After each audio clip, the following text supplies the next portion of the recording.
not missing a meeting, so I'm like, I don't know what's going on. Hey, do you guys want to turn camera on? This is Jen Delfino. Hello?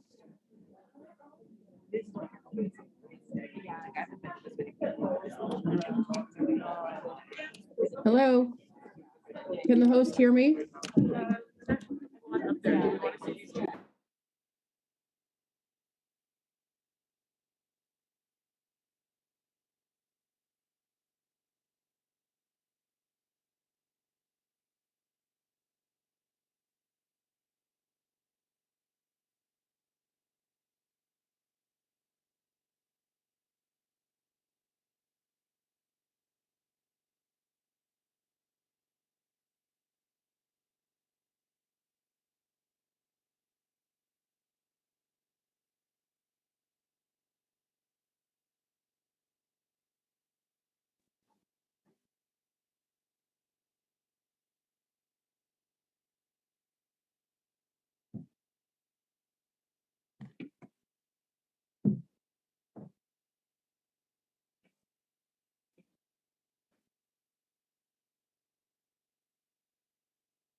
Okay, shall we get it started? Testing, 1, 2, 3. Okay, excellent.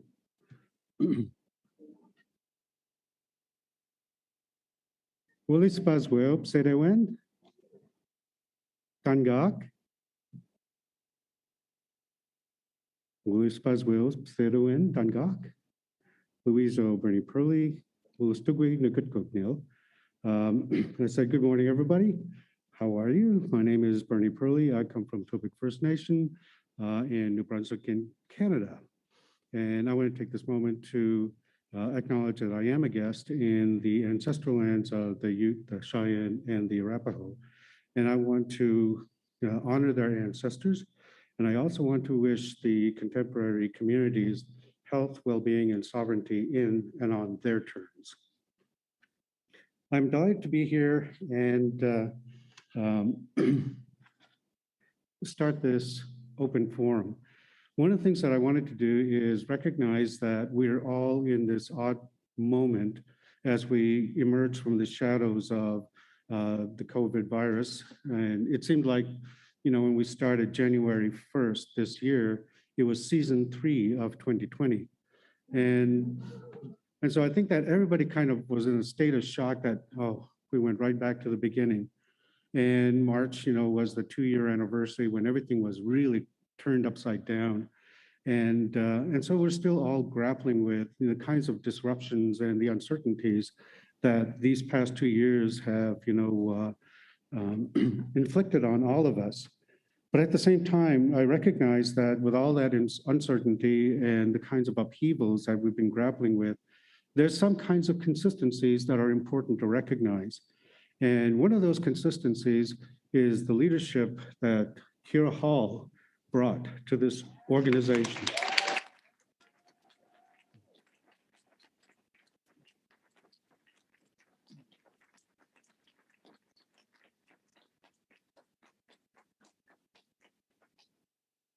You know, I just organized and participated in a mentoring event yesterday on the, you know, platform, what was that? GatherTown. And one of the things that I can say is that my mentor is sitting right here in this room. So in the last 2 years, I would say that I learned a lot from Kira's patience and generosity. And this event is a testament to the kinds of commitment she has to our community. When we were all excited that we were going to have this event 2 years ago, then COVID hit. The kind of disappointment that she had to deal with and the kinds of uncertainty, is it going to happen 6 months from now? Is it going to happen from a year from now? A year and a half from now? Finally, it happened, 2 years. The level of generosity and patience she showed is that kind of consistency that I hope that all of us in SLA will continue to show one another as we move forward, trying to figure out what we're going to do next. And some of you have heard me say this before. One of the things that I really am a little anxious about is, the kind of rhetoric you hear in the media where people are saying, oh, I can't wait until we get back to normal. And we can't do that. Normal is what got us here. And so one of the things that I tell people is that as an Indigenous person, I see the statistics. 1 in 240 Native Americans in the United States died of COVID. That's huge. We cannot go back to normal. And so for me, one of the things that we can do as an organization is recognize that we're at a pivot point, a transition point. And I'm going to buy one of those programs out there because that's going to be the document that said SLA is transforming, and it's going to be a transformative power in our communities. And so I'm excited about what we can do together. And I'm really excited about this amazing team of board members. And I want to introduce, or have the board introduce themselves to you. And after the introductions, we're going to open it up to the questions from all of you. But first, isn't this an amazing conference? Isn't it amazing?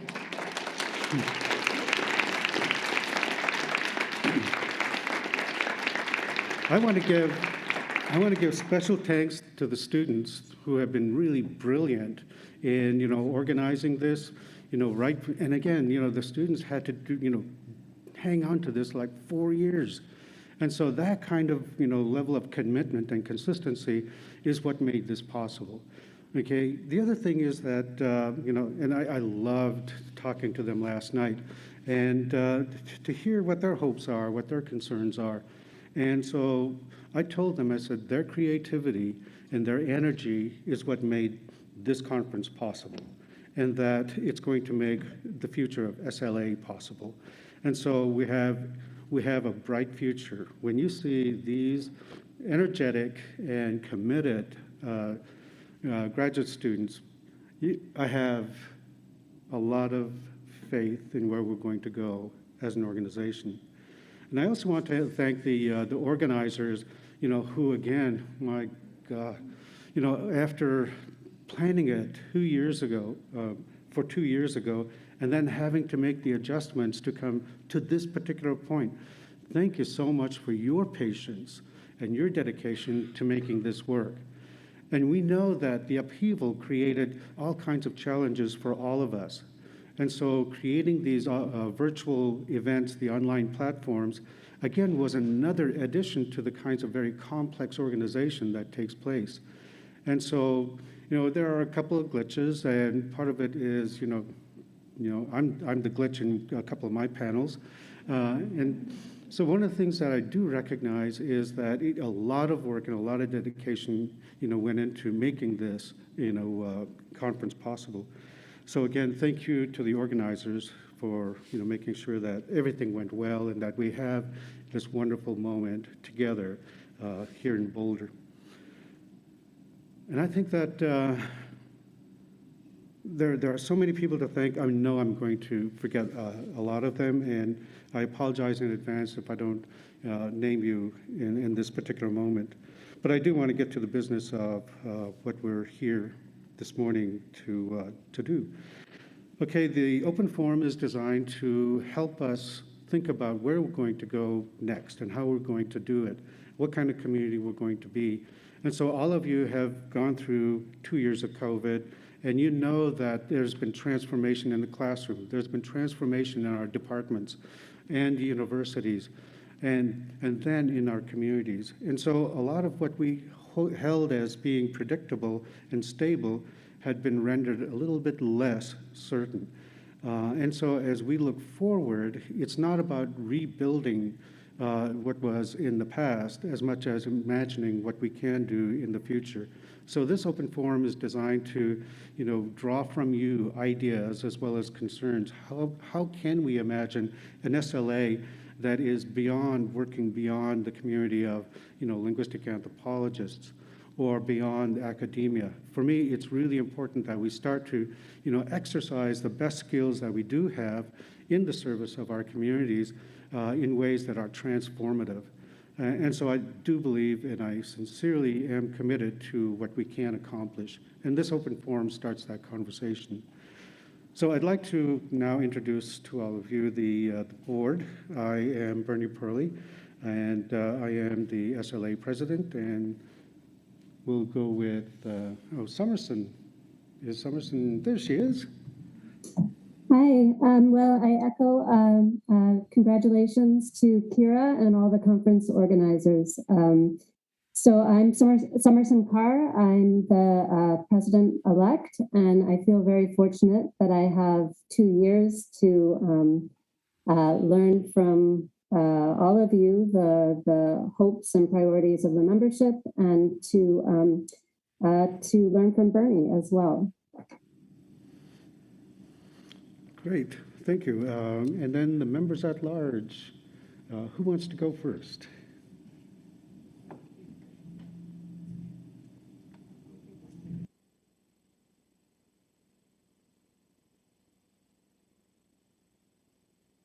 One of the members at large. We have 3 members at large. Oh my gosh. And our role is to assist the president. We deal with communications and planning and things like that. We're also involved in running the student essay prizes. And we are looking for another member at large because every year we've now moved to a system in which there are 3, and every year we elect another one. So if you're interested in this position, come and talk to me. Hi, I'm Lynette Arnold. I'm another member at large, most recently elected, so just starting my 3-year term, and happy to be learning from Adrienne all the ins and outs of this position. And the 3rd member at large who isn't here today is Jenny Davis, who will be cycling off, I believe. Yeah. Great. And now I'd like to keep going. Oh, okay. Hi, my name is Sonia Das. I'm the editor-in-chief of the Journal of Linguistic Anthropology.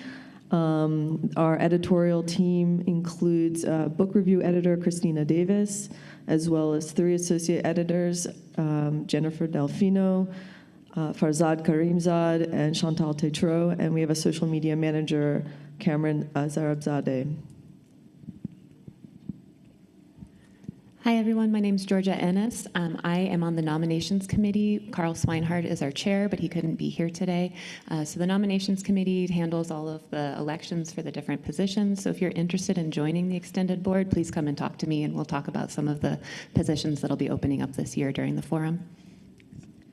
And I'm Jocelyn Ahlers. I'm the 3rd member of the nominations committee, so you can always talk to me as well. We hope you'll join in the fun that we have. I'm Kristina Nielsen. I'm the graduate student representative. I'm in my 3rd year of this, so if any graduate students here are interested, or anyone has students who might be interested in taking over, come and talk to me. I'm really happy to talk about it. Also, if any graduate students have concerns or things that they want to do in terms of programming, I'd really love to hear about it.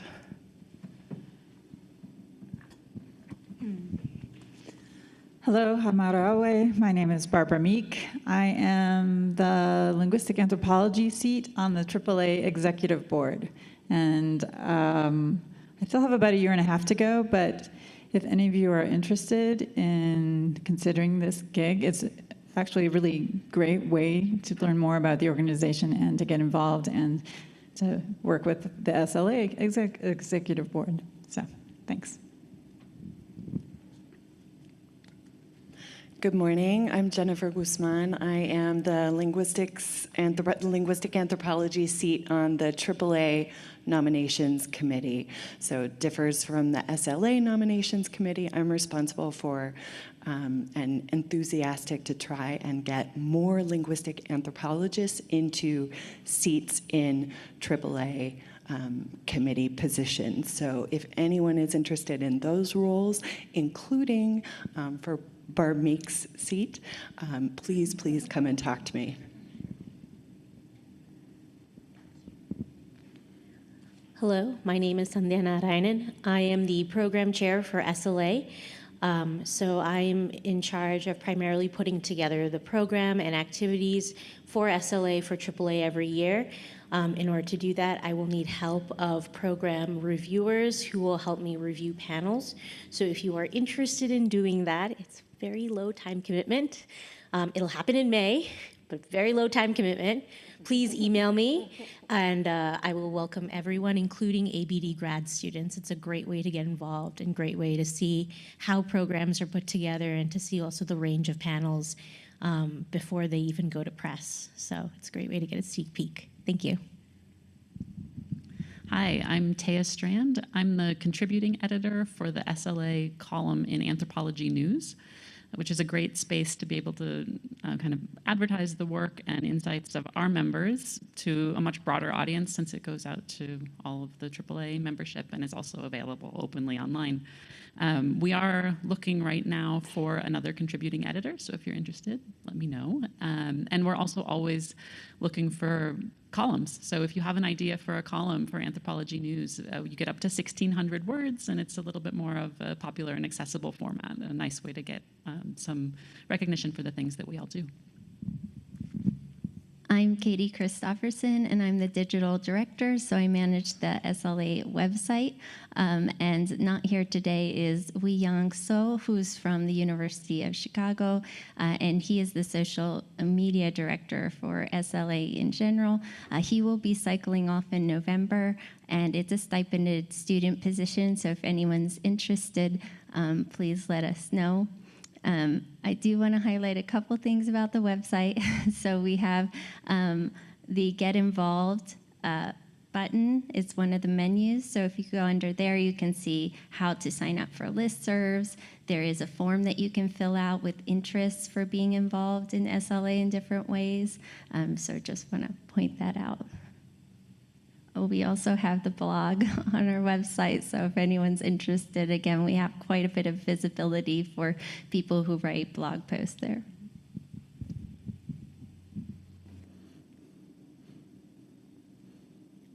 So we turned that one. Oh, okay, we're good. And we have one additional member. Jennifer, can you introduce yourself to the audience? Good morning, everyone. My name's Jennifer Delfino. As Sonia mentioned, I am one of the co-associate editors of JLA. I am also the co-chair on the SLA's Committee on Language and Social Justice. We are having a workshop this afternoon where we're going to talk about a number of the initiatives that we're hoping to get rolling this year or continue. And thank you for having me here. Everybody, that's the team. And so what I'd like you to do is, take their,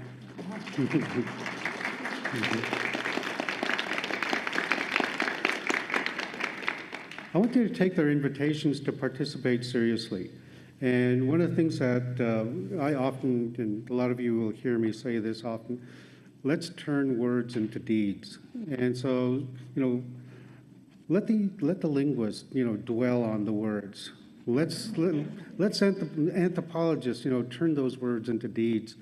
And so in terms of the publications, I want you to think about, what kinds of, topics that you're interested in, and, really,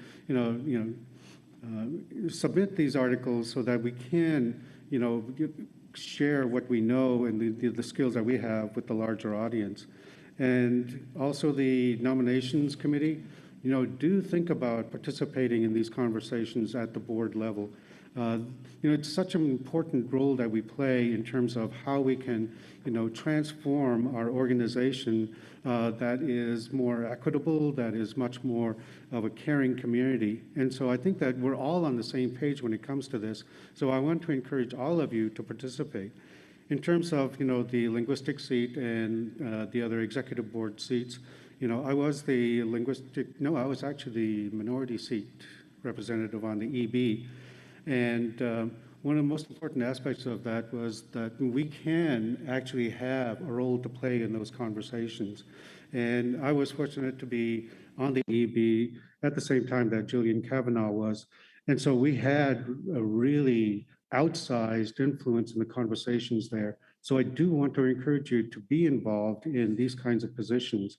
And so for me, it's important that we take ownership of this particular organization so that we can move forward.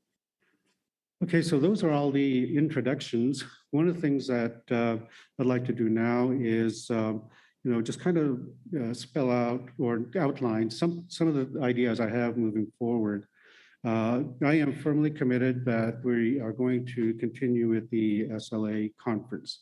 And I can't provide any details about what the next conference is going to be like or where it's going to be. I think there are, important conversations to be had before we can make those decisions. One of the most important would be to, figure out what really worked at this particular conference and how we can move forward. And so right now, I'm excited and firmly committed to the next SLA conference. And as we figure out more details, we'll share them with all of you. The other thing is the membership. One of the things that I want to start thinking about is how do we encourage our students to, be active participants in, the work of the SLA and our colleagues as well. One of the most important constituencies that I'd like to develop over the next couple of years are those linguistic anthropologists that are not working in academia. I think we're missing a really important constituency there. And this is where our, contributions and the knowledge and the skill sets we have are making an important impact outside of academia. And I think that we can develop that. And I want to make sure that in our consultations with our students, that our students don't think in academia as they're being trained to think, that that's the only route to go.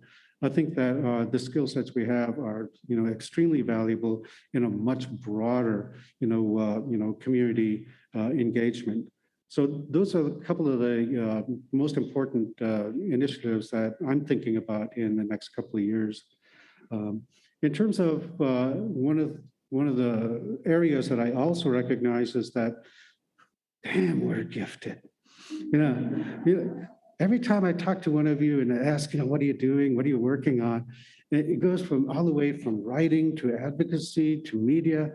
And so one of the things that I recognize is that we are in a position as well to be able to make arguments about what counts as, meritorious publications or artifacts that you can use towards promotion and tenure. And not only that, how do we reframe the conversations in such a way that our colleagues that are thinking more of the old way recognize that that too is a dead end, that the conditions of our knowledge have changed and the possibility of how we can transform the world can also change. What we need to do as academics is not stigmatize working outside the academy, but also within the academy, try to transform the conversation so that we can make an argument that it's not just about a single authored peer review article or just a monograph. We need to think more expansively on what counts as merit in this process. So again, as I said, we're all extremely gifted. Let's take advantage of that and convince our colleagues that we can think about other ways of thinking about merit and promotion. So I guess those are the three areas that I have on my plate that I imagine moving forward. So I'll stop there and I'll just open it up to the open forum questions.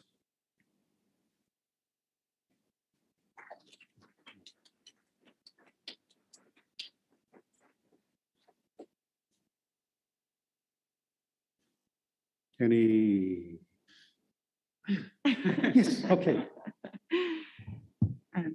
Hator chaki wiesta, hawisi wapani, la loka chitita niso wanwa withowe pa yakwe bruneta yakobi, nito lenowe maki niso wanwa pe. So, hello everyone, good morning. My Shawnee name is La Loka Chitita, but my English name is Bree.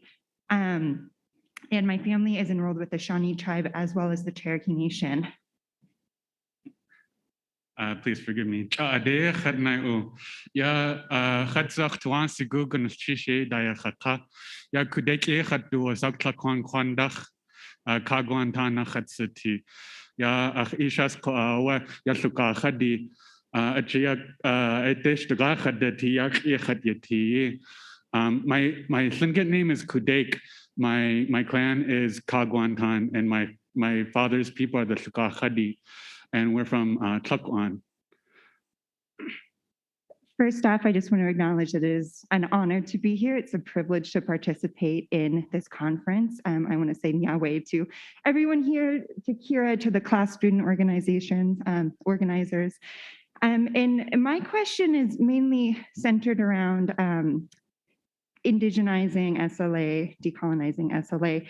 I'm thinking about how during the last AAA meeting with the keynote on decolonizing anthropology, an email was sent out less than a month before that conference, giving Indigenous students in communities free registration. However, that came across as largely performative as it happened weeks before the conference, so many students like myself were not actually able to attend. I know that LSA, Linguistic Society of America, has also offered free admission for Indigenous communities, and I know that SLA hasn't yet. So I'm just curious, when thinking about this, in addition to other ways of indigenizing the conference, the space, the conversations, the communities, how we can make sure that we're actually doing work that's not only performative. And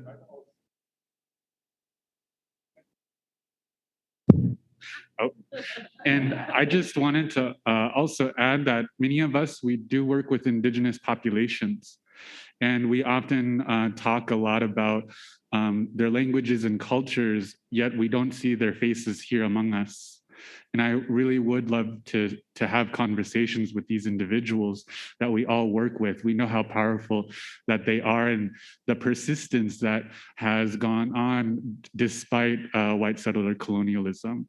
So how would we be able to invite the people in the communities that we work with to be here, to also help indigenize our spaces? Thank you. Yahweh, lucky. Well, thank you for those, and those are excellent points and questions. And I can say, from my personal experience that, when we were planning this conference 4 years ago, and one of the tasks I had as the president-elect was to contact local nations to, get a proper, acknowledgement as well as participation. And so a lot of things that you see visually doesn't reveal a lot of the conversations that are taking place, in more private, aspects. And so I spent a great deal of time trying to identify, spokespeople that could represent the local nations. And the reality, unfortunately, is that in some certain circumstances, you're not going to have that kind of centralized or, more organized engagement with professional organizations. And I'll, contrast it with the AAAs at Vancouver. And so I was able to invite local Squamish, Tsleil-Waututh, and Musqueam peoples to participate in the panels. And they didn't have to pay for their participation, and we offered them gifts in kind. And so one of the things that's really important is that even though on the face of things, it doesn't look like there's much going on, I assure you, there's a great deal of conversations taking place. The other thing is that, as we all recognize in the decolonizing anthropology project, I got some cartoons about that. One of the things that I do recognize is this is an ongoing conversation, and there's not going to be a single solution for all time. As we know more and as we accept greater responsibility, we have the opportunity to transform our organization. If SLA can be a groundbreaker in that regard, I am all for it. And so for me, that is a personal commitment. And I think that it's important that we do have that kind of recognition. One of the reasons why I want to encourage all of you to think about, taking on roles in membership in either the EB or the SLA or other, sections that you might be interested in, is to recognize that your voice does matter. And when I was thinking about running for the executive board as the minority seat, Monica Heller was president at the time, and she asked me, well, what two things do you want to accomplish when you're as a president or as a member of the EB? And I said, well, first, I want the AAA to, make an official statement condemning the use of mascots and, racist monikers. And the AAA did that. So you can have a role in how AAA places its, public face forward in responsible ways. The other one was I would like to see the AAAs recognize that their, conferences are being taken place on Indigenous lands. And so that created the land acknowledgement at the AAAs. And so as I indicate that, well, these things are kind of evolving as we understand more about the kinds of social, political, context we're all working in. And so we had some colleagues ask the AAA to suspend the land acknowledgement under the, argument that these land acknowledgements are often too often symbolic gestures or a hollow virtue signaling. And I can understand and appreciate that particular perspective because I've seen it, I've heard it, and we all recognize it. But it doesn't mean we should stop doing it. And I think that we also recognize when these land acknowledgements are meaningful. And so our colleagues suggest that, well, before we even do any land acknowledgements, there should be other concrete actions that do take place. And I agree with that as well. But I don't necessarily agree with suspending all land acknowledgements. It is an important first step. It is an acknowledgement. It is saying the names of the nations who call this land their ancestral homelands. We need to at least do that. And so this is a long way of answering, your questions, and I can assure you that that's something that is really at the forefront of my imagination and my thinking, and the kind of advocacy I am involved in. But we have to do it responsibly. We have to do it thoughtfully, and we have to also recognize the complexities that we can't just assume that what works in one community is going to work in other communities. And so working with Musqueam in Vancouver and Tsleil-Waututh and Squamish, they were ready. They had the structures, the protocols that we can work with. When we were trying to figure that out for this particular conference, it was really difficult to find the same kind of organization and protocol. So, I would have loved to have more participation, Indigenous participation here. COVID also intervened in ways that would also endanger or put at risk a lot of the Indigenous participants. And so that's the other thing. From my perspective as director for the Institute of Critical Indigenous Studies, the first and foremost responsibility is the health and safety of my community. And so we need to recognize that just because we want to, show this kind of engagement, we don't want to put our, colleagues and our communities at risk. And so this is to say that I'm committed to the project, but I also want to assure you that, what appears on the surface is not all that's taking place. And so I have a wonderful board here, and we're going to work towards those kinds of concerns.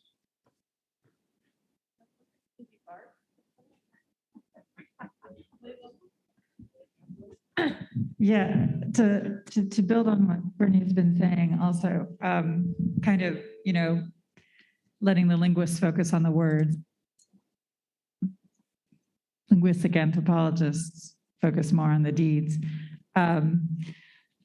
As part of my role on the AAA executive board, I have been invited, I'm not sure what the right word is, to chair a task force on American Indian and Alaska Native issues. And so this is a task force that's composed primarily of American Indian scholars in anthropology and Alaska Native scholars. And we have one scholar who's not Indigenous, an archaeologist, but who works very closely with Cherokee nations.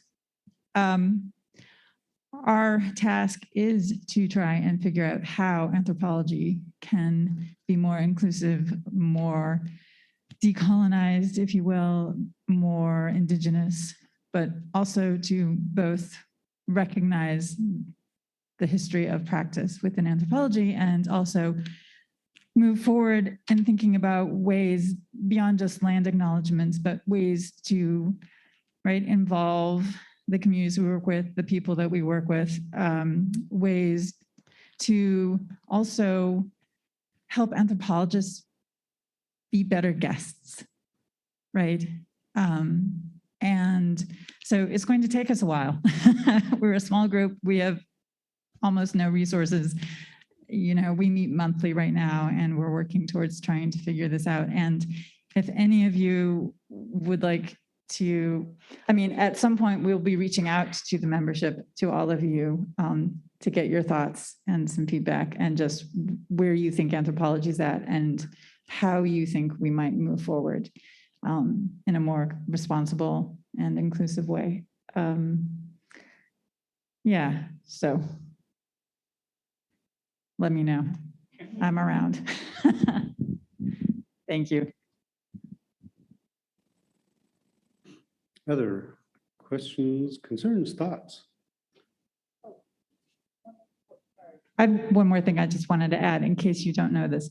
Our colleague who is organizing the upcoming AAAs is Courtney Lewis, who is Native and who is also trying to work with the communities around Seattle and get them more involved. And there's also, free membership for any tribal citizens. And yeah, let me know if you want to know more. Thanks. I don't have anything very deep. I just had one very small, very concrete request, suggestion to have longer presentation slots. 15 minutes is not long enough to say very much. We'll take that in consideration. Okay. Okay, excellent. So good morning, everyone. It's a pleasure to be here. And I just want to once again applaud all of the work that went to everybody. I really, after having been doing the first one, I'm so proud to be here at the second one. So please join me in acknowledging all this hard work. So one of the things that I think we could be doing is, and this goes back to when we were just trying to launch even the first one, is that Judy and I were talking about the ways in which the spring session is so crowded and there's just a long tradition of student-run conferences. And so as we can see, as manifest in this, that it was really a brilliant consolidation of SLA with the student conference. So one of the ideas might be to see in ways in which we can partner with existing infrastructures that already exist, that we're not competing with our strong traditions of regionally distributing conferences, but working up for where students are already engaged in and kind of build on that. Even though I know it's challenging given, depending on the cities and where things are at, and that might exclude other regions, but that's one way to kind of build some inertia on that and kind of planning forward. The other thing I was thinking of is, and this goes back to work that my old mentor did as an undergraduate, is the ways in which you can bring, like, what are some existing Indigenous organizing and conferences that they have that are ongoing that might be related to those issues, and partnering or bringing SLA workshops and those collaborations to those kinds of events. So that doesn't have to be such a huge event, but the multiple ways in which we might be planning actions along with communities that are supporting their activities. And that way you're going to where they are at rather than always going to really expensive cities with convention centers and really high prices of hotels. So that's one other thing I've been thinking about. So thank you so much. No, these are great. And one of the things that I want to do is encourage you to write these ideas down and suggestions and, send them to us so that we can have a record of them and we can better then evaluate them. And with the suggestions, I think also if there are concrete examples, that you say, oh, this organization is doing this and this is how they did that. The reason why this is so important is we just had our, the mentoring, speed mentoring event online. And so we drew on the experience of, a couple of our members, and they were saying, oh yeah, it's not going to be that bad. Kind of weird, but not that bad. And so we went through this process, and actually it worked out really well. Wouldn't you say so, Kristina? Yes, I think so. Yeah. And so it turned out to be a really fun exercise, and we were able to work through that. Out of that particular experience was a conversation at the very end when the students, the mentees and the mentors got together at the very end, and we're just talking about what do we do next. And I'm glad that we're having that what do we do next conversation. And so one of the things, one of the ideas is, well, why don't we have a more consistent mentoring workshop program, online where people can, drop in and say, well, okay, how do you publish a paper? Or, what do you think about when you're, looking for a, publisher for a monograph? So these kinds of things that we can, organize virtually so you don't have to be there in person. And so once we have that concrete example, then we can evaluate it and see how we can incorporate it. So again, all of you, you have the different experiences with different platforms and different organizations. If you can share those with us, that'll help us configure an SLA activity that isn't just, every 2 years, that we can engage as community more regularly.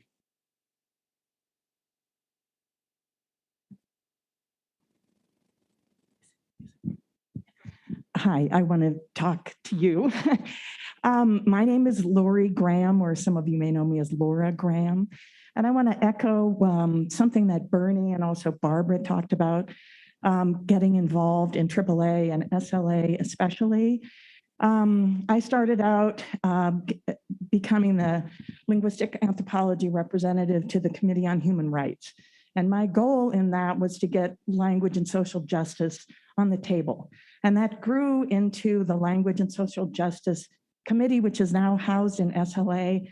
And I'd like to put a plug in for everyone to become involved in that if you have any interest in that, because it's a I think within the whole AAA organization, this is a poster child of activist anthropology, engaged anthropology, and a way that we can make a difference in the world.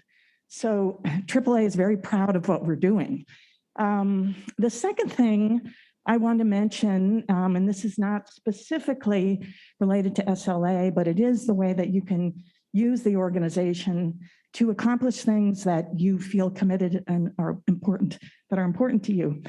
I work in Central Brazil, which is the area that our retirement funds, if you participate in TIAA, your retirement funds are going to land grabbing, especially indigenous and traditional populations. And we are making a lot of money off of that. TIAA is the largest land investor worldwide, which is a whole transforming the whole agricultural sector into financialized assets. And I began working with AAA. We passed a statement on this. And then I've been working on my local campus. We passed a resolution on this. And this is a huge issue that is expanding across the nation. And I would encourage you all to learn more about how your TIAA funds, if you're TIAA, and it's not just TIAA, many retirement funds are involved in this financialization of farmland. And getting resolutions passed on our campuses is making TIAA pay attention. They're the leader in this. And many graduate students I've heard say, well, this is a thing having to do with faculty. In fact, graduate students have a lot of power. And if you put pressure on your university to make a statement on this, a resolution, it can have an impact. So thank you.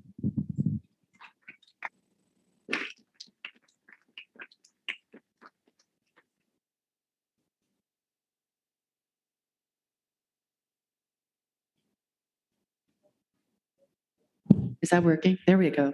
Thank you. I'm Hillary Parsons-Stick. Good morning, everybody. I have to thank Kira and her team again. You're going to get a lot of love today. I had a couple of questions about the conference planning, actually. So a little bit more kind of mundane work task management type questions. So two thoughts that I've heard other people talking about as well as we've been here, so I do not own these thoughts, but I wanted to bring them forward. So one is about if there's been any conversation about having a position that's like a dedicated conference organizer, so that that entire labor doesn't fall on the president, who may have other things that they would like to do for the organization in addition to a conference. It's such a massive undertaking. And some people have an incredible talent for pulling it off, but that's not everybody's talent, and that's fine. And so to have a dedicated position for somebody who has those kinds of skills, who wants to take on that labor, to work in collaboration with the members at large and the president, of course, not an isolated individual, but that would be, you know, someone who can do that kind of labor, who wants to do that kind of labor. So I don't know if people have talked about that idea. I'd be curious to hear about that. And the other thing, in terms of also kind of going along with ideas that are going around about what other kinds of events we could partner with. So whether it's graduate school events or Indigenous community events, if they'd want us there, I mean, I don't know, and or other things we might imagine.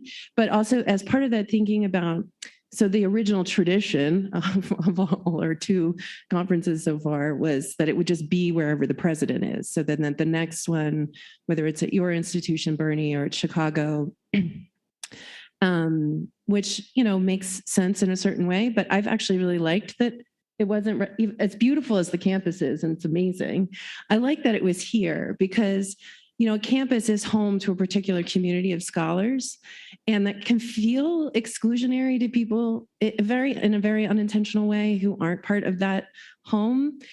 I felt this is incredibly open. I love the spirit of this conference, and I think I'd really like to see that continue. And it's not that that couldn't happen, say at Chicago, if that's where it is, but it's just something to think about. And if there's like ways to have it in a more neutral space, I mean, that sounds too belligerent, but I think you know what I mean. So those were, I was curious if that conversations about that had been happening. And also timing, if the work does stay with the president, the way it is now, it's a year to plan and then the year of the execution.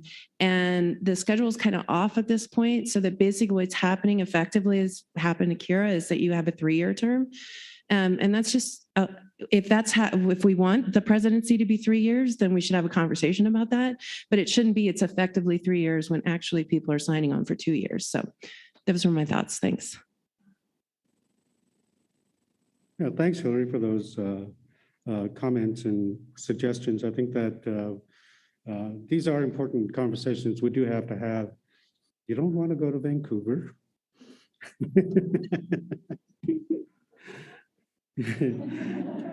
The UBC campus is beautiful.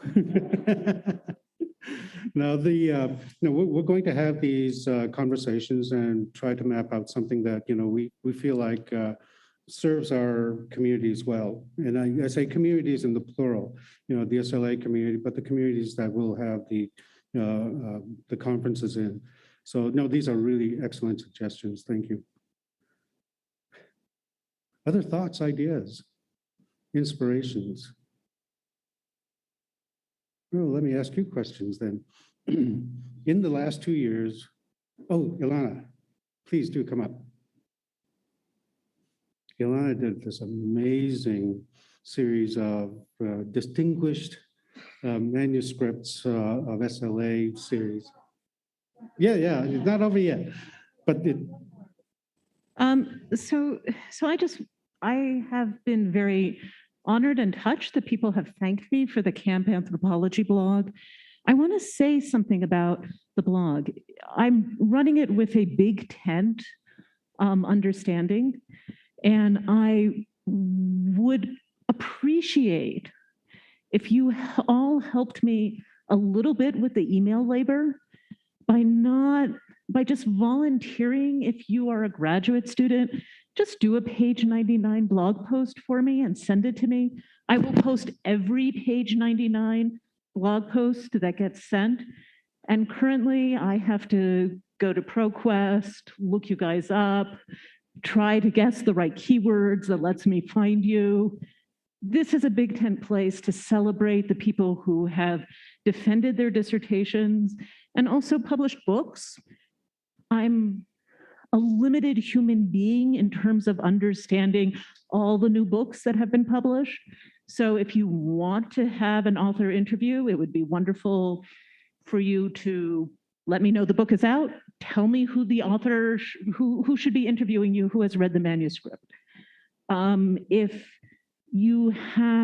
you're teaching graduate students, having an author interview as an assignment, I would welcome that, right? If you have a friend who you want to do a favor for and would like everybody to know about their book, do an author interview with them. I'm always going to welcome these things. Thank you.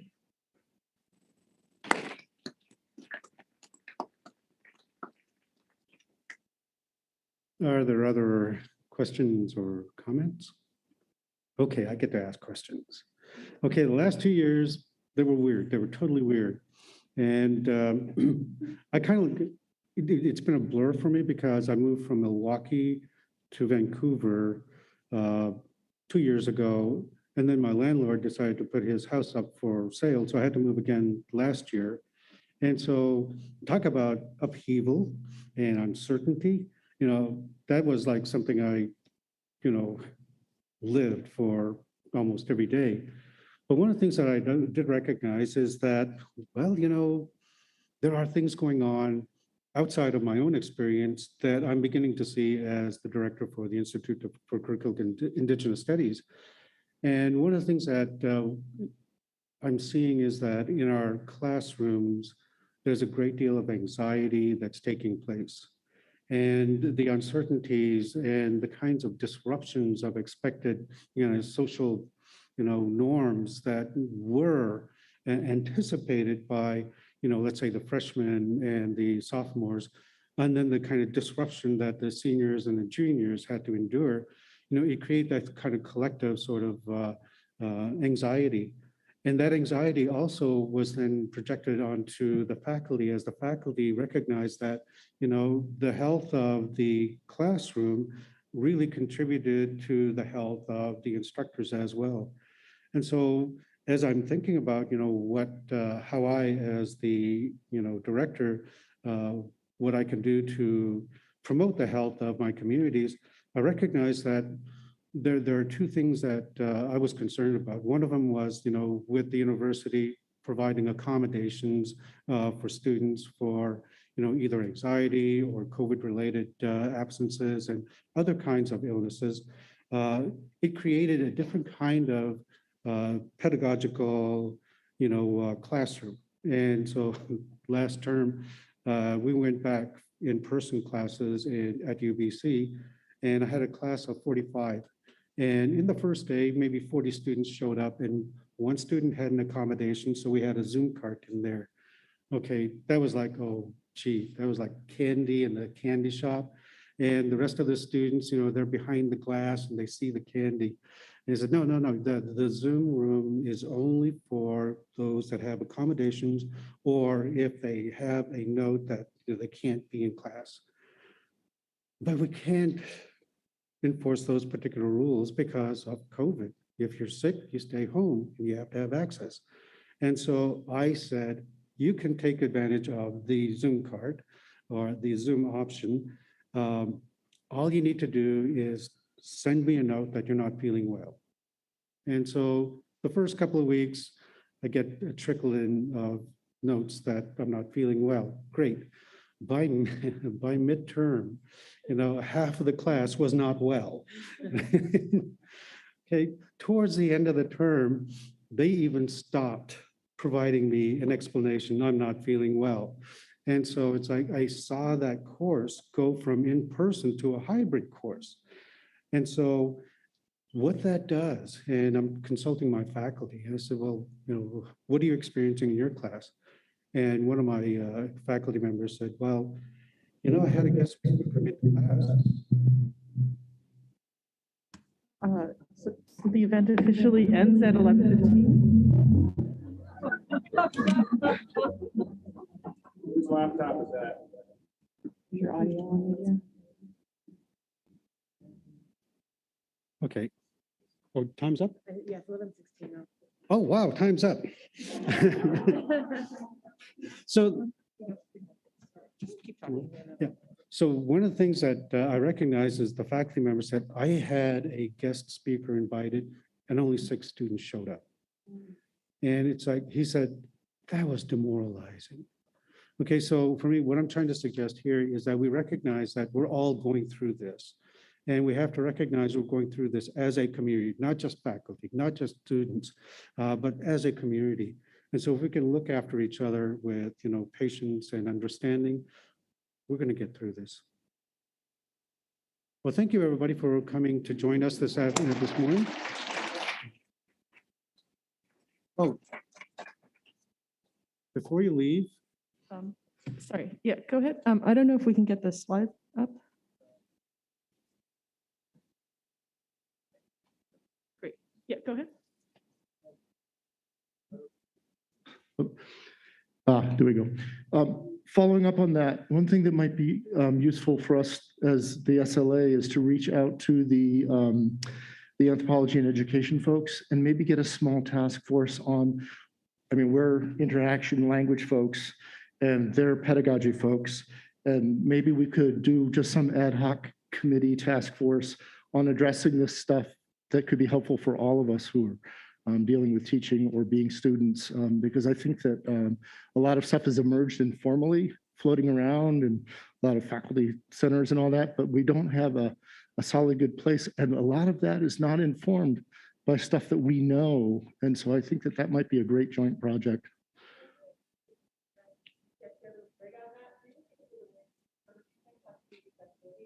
Oh, yeah, accessibility. So that was off mic, but the issues of accessibility, which those of us who are doing like sign language or other kinds of things like that are really finding that there's some, we could really do something that could help out there.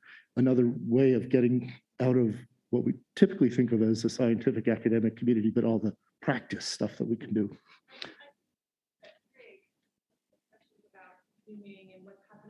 Yeah. Drake, yeah. Yeah.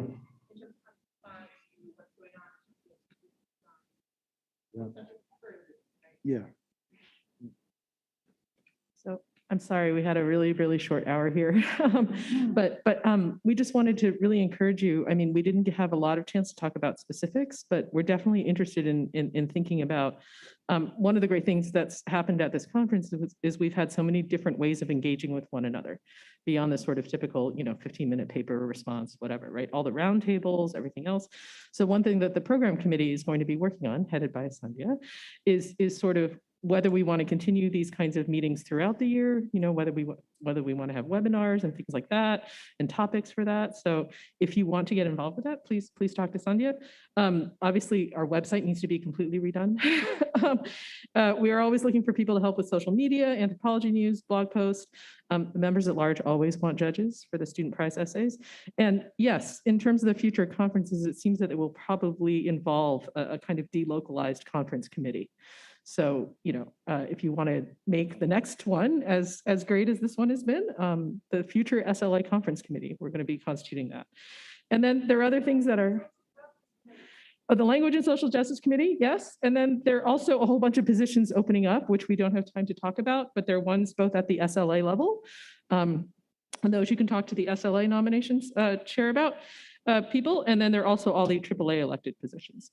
So I know we all need to get to the next event, but that's it. Yeah. Thank you, everybody. Enjoy the rest of the conference.